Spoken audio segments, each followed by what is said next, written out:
There's a peculiar kind of suffocation that happens when you're too good to people who don't deserve it. You know the feeling. That tightness in your chest when someone crosses a line you never drew. The exhaustion that follows you home after another day of being everyone's emotional dumping ground. The quiet rage that builds when you realize you've become a character in someone else's story. Always giving, never receiving, slowly disappearing.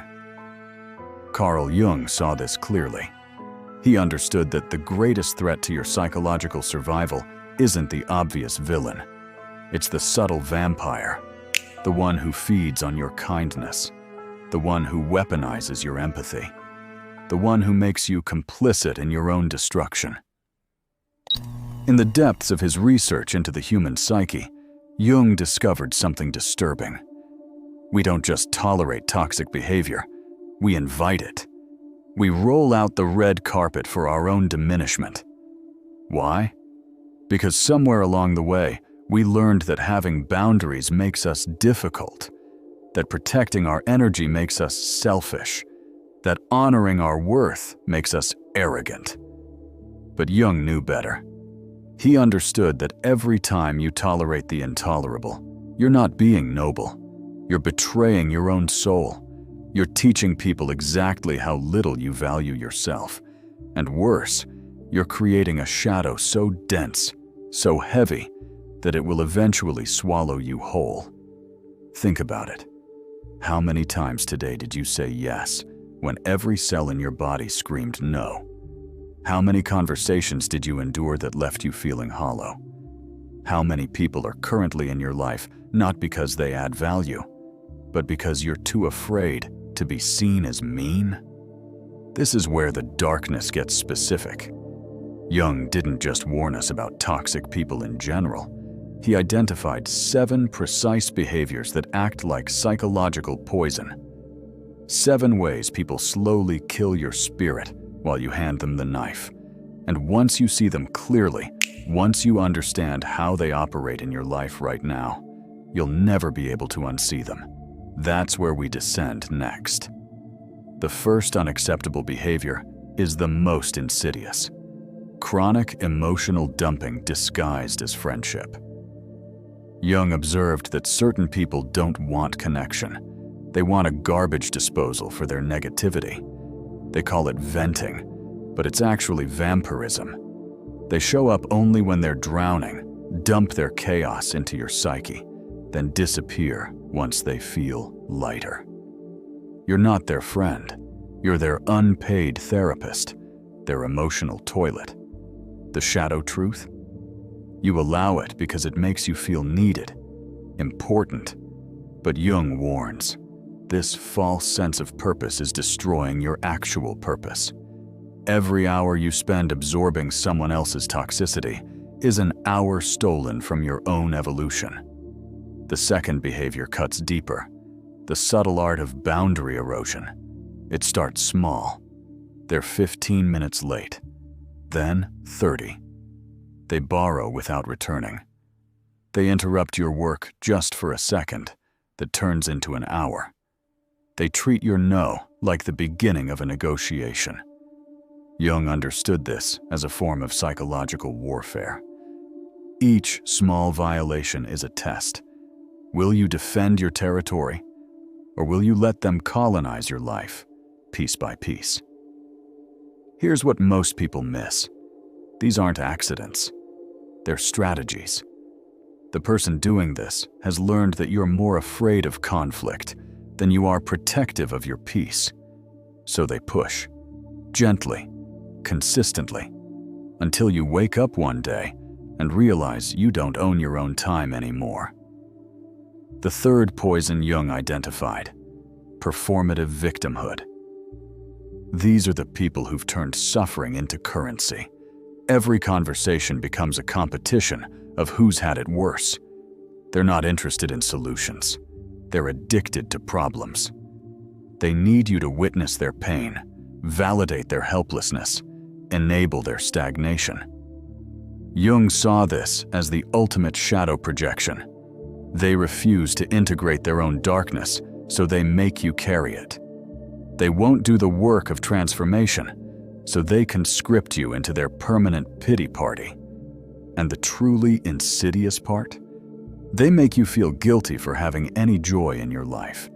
Your happiness becomes an affront to their chosen misery. The fourth behavior is perhaps the most overlooked: intellectual parasitism. Jung noticed that certain individuals never generate their own insights, ideas, or solutions. Instead, they feed off your creativity, your problem-solving, your mental energy. They come to you with every decision, every dilemma, every thought that requires effort. They've outsourced their thinking to you. But isn't that what friends do? No. Friends exchange energy. Parasites only take. They've discovered that your brain works better than theirs, so why bother developing their own? Every time you solve their problems, you're enabling their mental atrophy.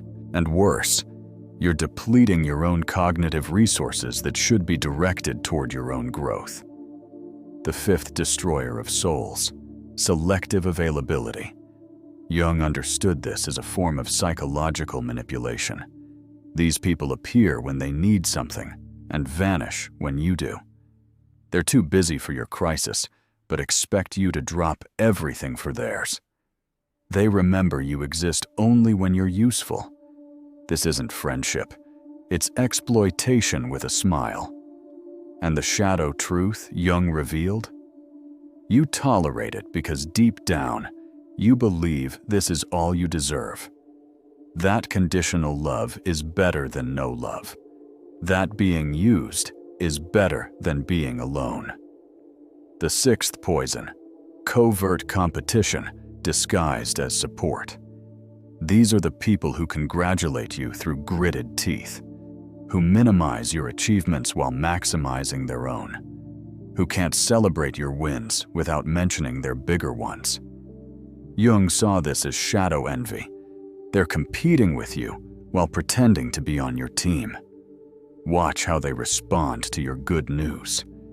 Do they immediately pivot to their own stories? Do they find subtle ways to diminish your accomplishments? Do they plant seeds of doubt about your capabilities while maintaining plausible deniability? This isn't support. It's sabotage in a friendship costume. The seventh and final behavior Jung warned against: the guilt merchant. These masters of manipulation have weaponized your conscience. They know exactly which buttons to push to make you feel responsible for their emotions. They're professionals at making their problems feel like your obligations. They've studied your compassion and learned how to exploit it.